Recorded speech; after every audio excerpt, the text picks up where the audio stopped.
Advik education study में आप सभी का स्वागत है। मैं इस वीडियो में आप लोगों को समझाने वाला हूँ एक 10th क्लास के बाद या 12th के बाद आप लोगों के दिमाग में क्वेश्चन आता है। क्वेश्चन वो है कि अब हम क्या करें, मतलब कौन सी स्ट्रीम से हम आर्ट ले, हम मैथ ले, या फिर मैथ फिजिक्स केमिस्ट्री ले, या 10वीं के बाद ही कह सकते हैं। आप जब एडमिशन लेते हैं तो 11th में दिमाग थोड़ा सा ना खराब हो जाता है। क्या, एक तो पीसीएम भी आता है जी, पीसीएम, पीसी भी आता है और आर्ट भी आता है। इन तीनों में से हम ले तो ले क्या? तो आज के वीडियो में हम यही सेलेक्ट करेंगे इनमें से एक चीज। पीसीएम मतलब फिजिक्स केमिस्ट्री मैथ, पीसीबी मतलब फिजिक्स केमिस्ट्री बायोलॉजी, और आर्ट्स का मतलब तो आर्ट तुम समझते होंगे, जो कि अच्छी तरीके से आप बना भी लेते हो, मुझे पता है ना, हमने भी बनाए हैं। ठीक है, तो आज के वीडियो में हम यही बात करेंगे क्या ले और क्या नहीं ले 12th मतलब 10th के बाद। आप बिल्कुल अच्छी तरीके से मैं इन सभी के बारे में बताने वाला हूँ। आप लोगों के दिमाग में घुस जाएगा कि हाँ अब हम कौन सा स्ट्रीम ले, इन तीनों में से कौन सा ले। ठीक है, और फिर एक और आता है क्या, कॉमर्स वाला। क्या भी आता है, कॉमर्स, एक कॉमर्स भी आता है।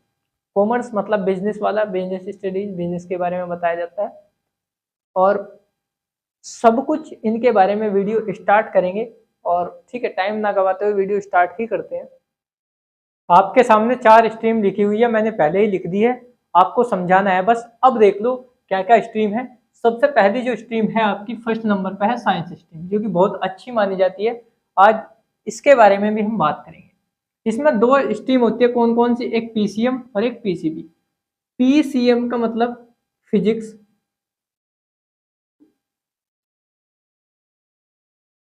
केमिस्ट्री और मैथ, एम का मतलब मैथ।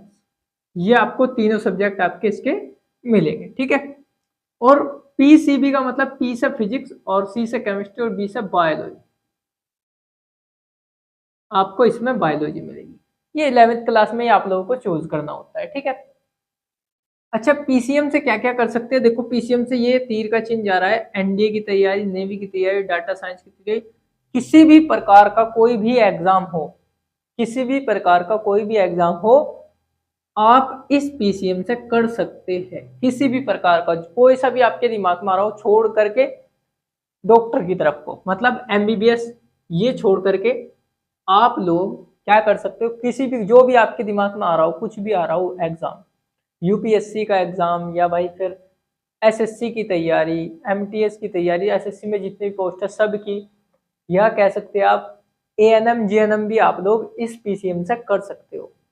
पीसीएम से जो भी आपके दिमाग में हो वो सब कुछ कर सकते हैं। आ जाते हैं जी बायोलॉजी से। बायोलॉजी जैसे कि पीसीबी आप लोगों ने दे रखी होगी, तो आप डॉक्टरी की तरफ जा सकते हो, डॉक्टरी की तरफ एमबीबीएस कर सकते हो, जैसे कि नीट की तैयारी आप लोग कर सकते हो। ठीक है, लेकिन जेई की तैयारी नहीं कर सकते, ये ध्यान रखना। बीएमएस, बीएचएमएस, फार्मा, कोई भी B pharma, D pharma, nursing की तैयारी आप लोग कर सकते हो। इससे इससे ये कर सकते हो, डॉक्टर की तरफ आप लोगों को अगर इंटरेस्ट हो कि हाँ मुझे डॉक्टर बनना, तो आप डॉक्टर की तरफ, डॉक्टर की लाइन में आप इस बायोलॉजी ले करके आप जा सकते हैं। अगर फिजिक्स केमिस्ट्री मैथ मतलब पीसीएम है आपके पास, तो आप कुछ भी कर सकते हो। हाई लेवल का बंदा यही माना जाता है, इस बात का ध्यान रखना। अब आ जाते हैं जी कॉमर्स स्ट्रीम पे। अगर आपके माइंड में क्या आ रहा हो कि मुझे तो बिजनेस करना हो, तो आप कॉमर्स ले सकते हैं 11th क्लास से। अकाउंट, अकाउंटेंट का काम संभालना बिल्कुल आप वो कर सकते हैं। फाइनेंस का, इकोनॉमी, बैंकिंग, आप ये इन सेक्टर में आप जा सकते हो, ये आपके सेक्टर लिखे हुए हैं।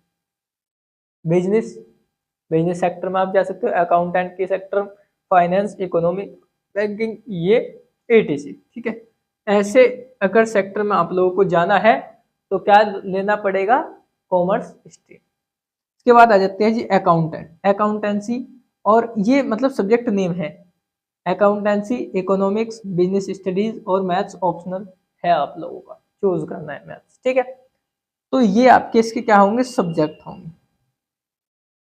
ये आपके क्या होंगे जी, सब्जेक्ट होंगे। और बाकी ये मैंने इसके क्या लिख दिए, ये मैंने इसके सेक्टर लिख दिए। अच्छा बनोगे क्या इसमें, सीए, चार्टर अकाउंटेंट बोलते हैं जिसको, सीएस कंपनी क्या लिखा हुआ है? कंपनी सेक्रेटरी, बैंकिंग सेक्टर में आप इसके जा सकते हैं। अच्छा, फिर उसके बाद आ जाते हैं जी आर्ट्स। आर्ट्स मतलब तीसरे नंबर पे है, जो कि सबसे लास्ट घटिया माना जाता है, लेकिन नहीं, इसके भी फायदे हैं। फायदे आपको सब्जेक्ट क्या क्या मिलेंगे? हिस्ट्री मिलेगी, पॉलिटिकल साइंस मिलेगा, ज्योग्राफी, ज्योग्राफी, सोशोलॉजी और हिंदी इंग्लिश आपको चूज करनी है एक, हिंदी या इंग्लिश, और इकोनॉमिक्स। ये आपके कितने सब्जेक्ट?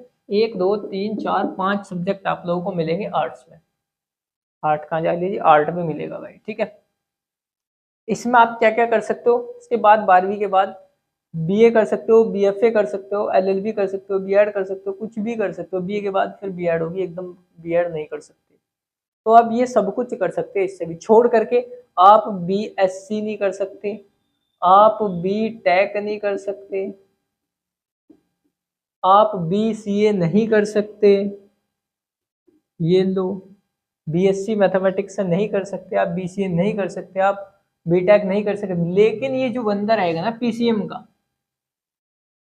इसकी अगर मैं क्या बताऊं, ये बीए जरूर, बीए भी कर सकता है, ये बीएससी भी कर सकता है, ये बीटेक भी कर सकता है, ये जेई की तैयारी भी कर सकता है, ये आईटीआई, चलो आईटीआई का तो मैंने अभी बताया नहीं, यहाँ पे बताऊंगा आप लोगों को आईटीआई का, ठीक है। ये जो देखे मन में जो आए वो कर सकता है ये, ठीक है। तो आप लोगों को चूज करना है, क्या करोगे वो आप लोगों को देखना है।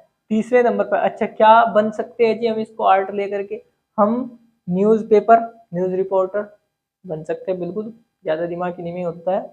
फोटोग्राफी का काम कर सकते हैं हम, फिल्म मेकिंग बन सकते हैं, फिल्म मेकिंग, आप स्कूल टीचर बन सकते हैं। अच्छा, इससे हम गवर्नमेंट जॉब की तैयारी, बिल्कुल जी कोई से भी गवर्नमेंट जॉब की तैयारी कर लो, लेकिन उसमें क्या आता है? मैथ्स आता है। उसमें क्या आता है? मैथ्स आता है। किसी भी गवर्नमेंट जॉब की तैयारी कर दो, उसमें मैथ्स जरूर आता है। और जो आर्ट वाले होते हैं ना, ये आर्ट वाले, इन पे मैथ, मैथ का इनका एम भी नहीं आता इनको, मैथ का, ये गड़बड़ होती है। लेकिन जो ये होता है इसमें मैथ भी आता है। और जो बायोलॉजी, इस पे तो मैथ ही आता है 100 के 100%, और इस पे भाई, इस पे आ जाता है 70 नहीं यार, कह सकते 50% इस पे मैथ आराम से आता है, क्योंकि ये फिजिक्स में पढ़ता है थोड़ा सा, और थोड़ा सा केमिस्ट्री में पढ़ता है। इक्वेशन सोल्व करने में केमिस्ट्री की इक्वेशन, दो यहाँ जो है ना, दो यहाँ लगा दिया, Cl2Cl हो गई, यही वही वाला काम है। तो इस पे मैथ नहीं आता, इस वजह से ये क्या है, ये थोड़ा सा हार्ड पड़ता है आर्ट वालों को किसी भी मतलब गवर्नमेंट जॉब की तैयारी करना, ये ध्यान रखना, ठीक है। अब आ जाते हैं जी डिप्लोमा पे। डिप्लोमा, अब डिप्लोमा मतलब डिग्री नहीं है, ये एक डिप्लोमा मिलेगा आपको जिससे आप जॉब कर सकते हैं 10, 12, 15 हज़ार रुपये वाली। क्या क्या है? आईटीआई, पॉलिटेक्निक कर सकते हैं, फैशन डिजाइनिंग का काम है, या ग्राफिक डिजाइनिंग, ये सब डिप्लोमा मिलेंगे आपको। वेब डेवलपमेंट, होटल मैनेजमेंट और डिजिटल मेकिंग, ये आप इनमें से कोई सा भी कर सकते हैं, ये आपको डिप्लोमा मिलेंगे कंपनी के में।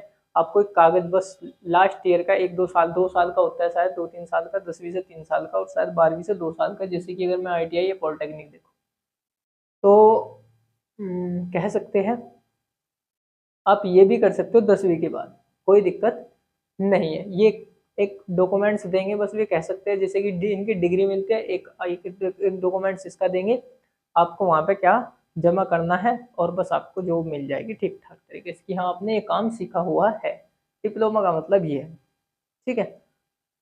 तो ये था, अगर कोई डाउट रह गया वो आपके पास आपको, और लास्ट बात ये कहूँगा मैं, आपको चूज करना है क्या? सबसे पहले अपने टीचर से मिले जो कि आपके फेवरेट टीचर है, और फिर उसके बाद, या सबसे पहले अपने माँ या पापा से पूछना है, उसके बाद टीचर से पूछना है, कोई सा पहले ही पूछ लो, कोई मतलब नहीं, दोनों से पूछना है। फिर देखना है कि क्या बता रहे हैं और क्या वे बता रहे हैं, उन दोनों में से देखना है, चूज करना है आपको क्या मैं 10वीं के बाद लूं। बस इतना आप लोगों को ध्यान रखना है, और मिलते हैं नेक्स्ट वीडियो में। तब तक के लिए बाय बाय, और कमेंट सेक्शन में ज़रूर बताना है आप क्या करना चाह रहे हैं, ठीक है। तो मिलते हैं, धन्यवाद।